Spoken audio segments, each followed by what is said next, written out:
Welcome, Leo, to the month of October 2017. I'm Megan of North Star Astrology, and this is another general transits reading for those of you born with your sun, moon, and or rising sign in the fifth sign of Leo the Lion. Now, Leo, the month starts out with your sun, Mercury, and Jupiter all in your third house of communications. So your month will start out highlighting how you come across and communicate with others. Then on October 5th, the moon, which was in your opposite sun sign Aquarius, moves into Aries at 12 degrees 43 minutes into your ninth house of higher learning, religion and philosophy and law. And what this means for you is that you might very well have a greater awareness about what you can accomplish on that day of the full moon, as there's a huge opposition, a 180 from Libra to Aries, and there may be I don't see oppositions as obstacles, but it's a time for greater awareness.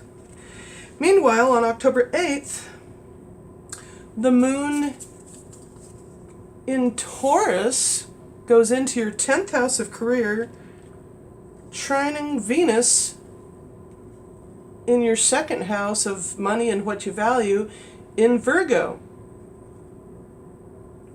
So your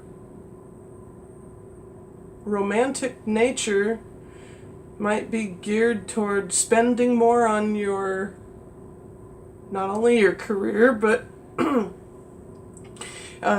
might be spending more on your loved one.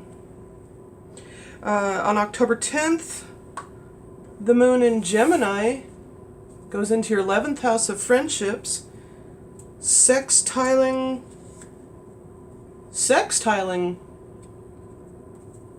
Uranus, the planet Uranus in Aries. So what that might mean for you is that you could meet and make friends with foreign people, because the ninth house deals with foreign travel, and the 11th house deals with group endeavors or your hopes and goals and wishes. Then on October 10th as well, Jupiter goes into your 4th house of the home, into Scorpio.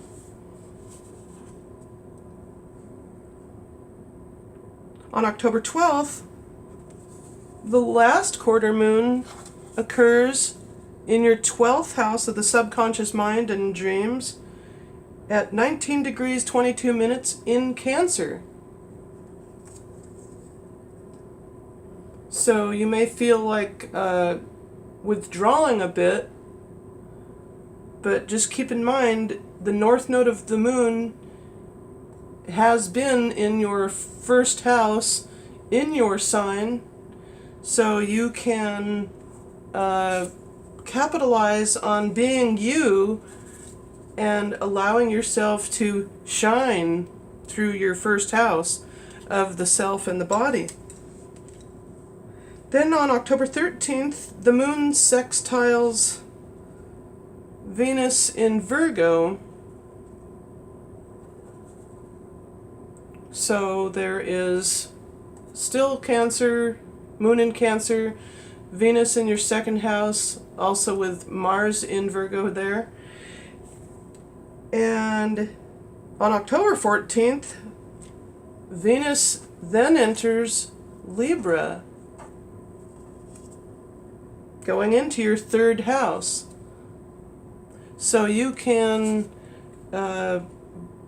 be sure to be much more communicative, as the sun is your ruler, Leo, and you'll have the gift of gab, and your communication will flow melodiously and romantically as it sextiles what you can manifest in your natural fifth house of romance and creativity.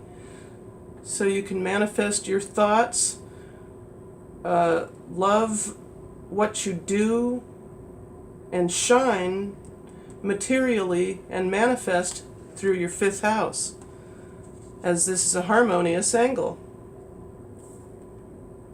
Then on October 15th, the moon trines Uranus when it goes into your sign, Leo, when it goes into your first house, joining with your north node of the moon, trining Uranus. So there can be sudden emotional happenings, emotional or intuitive or even psychic in some ways, ways of philosophizing or coming about with your but please be mindful that this is the planet of sudden unexpected changes, but because it's a trine to the moon in your sign, that shouldn't be an issue, but still watch out for your back, as actually there is a grand, this might be a grand trine with, well, see, Pluto's in your sixth house of health, and there's nothing squaring it as far as well, yeah. You might want to watch out for your back if you have any issues with because Leo rules the back. But aside from that, the moon then conjuncts, the only conjunction of the month of October, the moon conjuncts Mars in your second house of money and what you value. Oh no. Yeah. You know what? I'm sorry. I thought I was running out of time. I was looking at the wrong thing. Okay. Yes. Okay. Oh yes. So the moon conjuncts Mars. The moon is your sister luminary to your sun. But with this Mars energy in a mellow earth sign, with this conjunction, you can, there is a need to be less brusque, but it's a good quality energy because it's nothing too bad, it's just a conjunction. Now, the other thing I wanted to mention is, let's see, well, let me see, I'll get to that. I'm trying to draw my intuitive energies. Okay, Mercury then enters Scorpio into your fourth house on October 17th as well. And Mercury is also a fixed sign like yourself, so your communications can be rather stubborn at times, but there's a lot of luck around the home. Then on October 19th, the new moon occurs in Libra in your third house of communications. And opposes Uranus And again, not in a bad way, it's just a point of awareness. It's a time to go within, reassess, maybe reevaluate how you're coming across, and possibly start making plans on a long-distance journey. Then on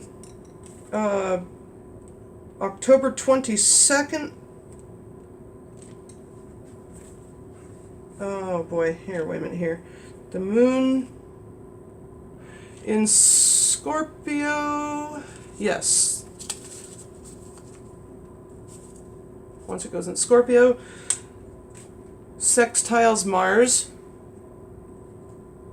in Virgo, and Gretel, that's enough. Sorry, my dog's barking.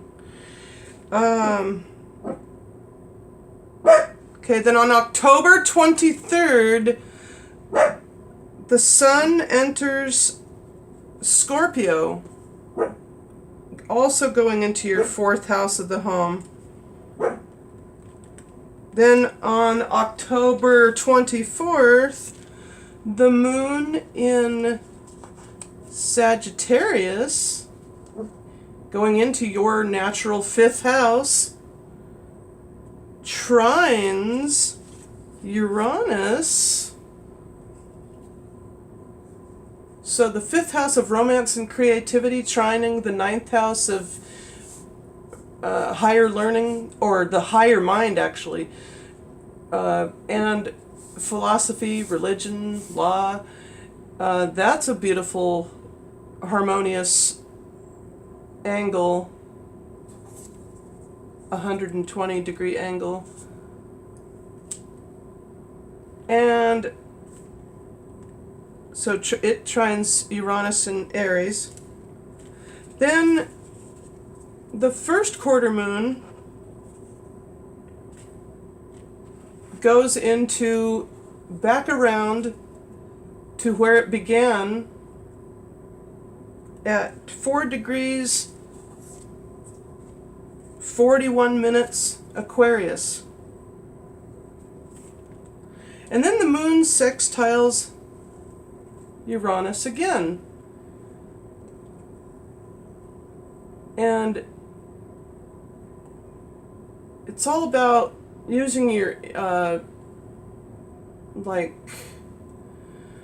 feelings in relations with your significant other, in a harmonious, spontaneous.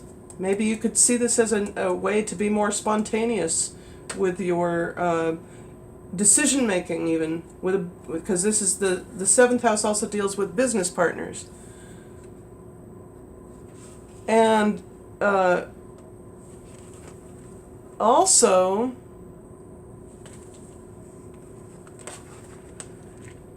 one of the last things I'd like to say is that I want to thank you, and I hope that you'll have a happy Halloween, a safe Halloween, and please feel free to like, share, and or subscribe to my channel, and thank you for looking up upon the North Star.